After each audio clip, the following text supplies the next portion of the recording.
नमस्कार साथियों, जैसा कि हम सब जानते हैं कि दिल्ली सरकार एक नई आबकारी नीति लेकर आई थी जो अब पूरी दिल्ली में लागू कर दी गई है।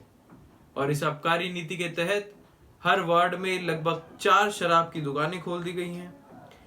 शराब पीने की आयु 25 वर्ष से घटाकर 21 वर्ष कर दी गई है और महिलाओं के लिए इसमें पिंक ठेकों का भी प्रावधान है।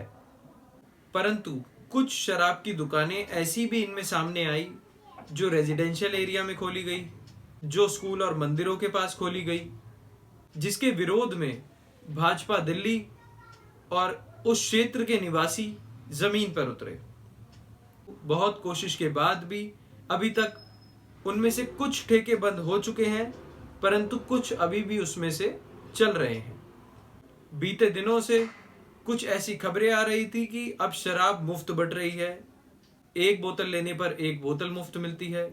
कहीं सुनने में आ रहा था कि शराब की बोतल पे शायद 30% की छूट दी जा रही है, और कहीं कहीं ऐसा भी सुनने में आया कि एक पेटी लेने पर तो पूरी की पूरी पेटी ही मुफ्त है।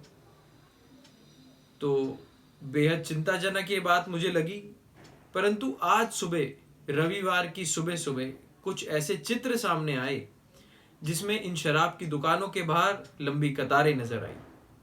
और ये लंबी कतारों का कारण सिर्फ एक था कि उन दुकानों में शराब या तो 30%, 35% की छूट पर मिल रही थी, या फिर वहां पर एक बोतल के साथ एक बोतल फ्री मिल रही थी। साथियों, ये कैसा मुख्यमंत्री दिल्ली ने चुन लिया है जो दिल्ली को जरूरत पड़ने पर ऑक्सीजन नहीं दे पाता, वैक्सीन नहीं दे पाता, दवा नहीं दे पाता, अस्पतालों में इलाज नहीं दे पाता, स्कूल नहीं दे पाता, यहां तक कि कॉलेज का भी वादा करके अभी तक कोई कॉलेज भी नया नहीं दे पाया। लेकिन उसके पास देने के लिए है तो क्या? मुफ्त शराब। मुफ्त पानी और बिजली तक तो समझ आता था, परंतु अब दिल्ली में मुफ्त शराब भी बंटने लगी है। और यह बेहद चिंताजनक बात है कि जो व्यक्ति दिल्ली की कुर्सी पर खुद को दिल्ली का बेटा बताकर बैठा था, आज उसी व्यक्ति ने दिल्ली की जनता के साथ धोखा करके दिल्ली की जनता के बच्चों को नशे में धकेल रहा है। साथियों, आप समझिए, जिसने दिल्ली में नशा इतना बढ़ा दिया है, क्या वो पंजाब को नशा मुक्त कर पाएगा? और खैर, हमें पंजाब के मुद्दे पर अभी जाना ही नहीं है। मेरा सवाल केवल दिल्ली पर है। जिन सड़कों पे शराब की दुकानें खोली गई हैं वो अत्याधिक मेट्रो स्टेशन के पास है। और मुझे बताने की जरूरत नहीं है कि दिल्ली में 90% महिलाएं मेट्रो से ऑफिस या कॉलेज की यात्रा करती हैं। जब वो वापस आएंगी तो क्या वो खुद को सुरक्षित महसूस करेंगी उन सड़कों से चलते हुए? इस सवाल का उत्तर आपको खुद से मांगना है।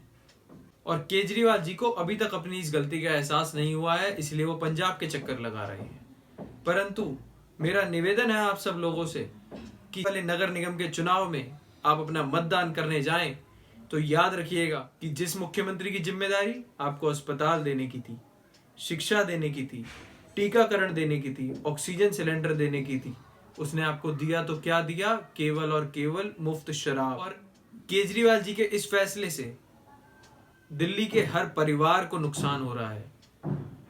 या तो उनके घर का कोई सदस्य इससे नष्ट हो रहा है, और या फिर उनको खुद उन रास्तों से निकलने में परेशानी आ रही है जिन रास्तों पर ये शराब की लाइनें लग रही हैं। साथियों, समझना आपको है कि आपको मुफ्त शराब चाहिए या आपको अच्छी एजुकेशन चाहिए। एक स्कूल, एक कॉलेज केजरीवाल जी या उनका कोई भी आदमी मुझे आकर बता दे जो उन्होंने पूरी दिल्ली में नया खोला हो। साथियों, एक भी स्कूल नहीं खोला गया, एक भी कॉलेज नहीं खोला गया, केवल और केवल मुफ्त के नाम पर इनकी सरकार चलती गई। और आज मुफ्त पानी के नाम पर भी दिल्ली को क्या मिल रहा है ये भी किसी से छुपा हुआ नहीं है। गंदा पानी जिसको पीने से पीलिया फैल रहा है, मुफ्त बिजली जो मुफ्त है ही नहीं, और अब मुफ्त शराब। साथियों, कोई भी चीज मुफ्त यदि मिले तो याद रखना कि नुकसान आपका हो रहा है। मुफ्त किसी को कोई कुछ नहीं दे सकता, आप ही की जेब में से निकालकर और आप ही की जेब में डाला जा रहा है। ये शराब जिस प्रकार बिकेगी, सरकार की आय बढ़ेगी और वो ही आपको मुफ्त पानी और बिजली में दिया जाएगा। तो मेरा निवेदन है आप लोगों से, आने वाले निगम के चुनाव में ये बात ध्यान रखिएगा कि किसने आपके घरों को बर्बाद करा, कौन था वो जिसने घर घर शराब पहुंचाई, महिलाओं के लिए शराब के ठेके खोले, शराब पीने की आयु कम कर दी गई। ये सारी बातें आपको याद रखनी होंगी।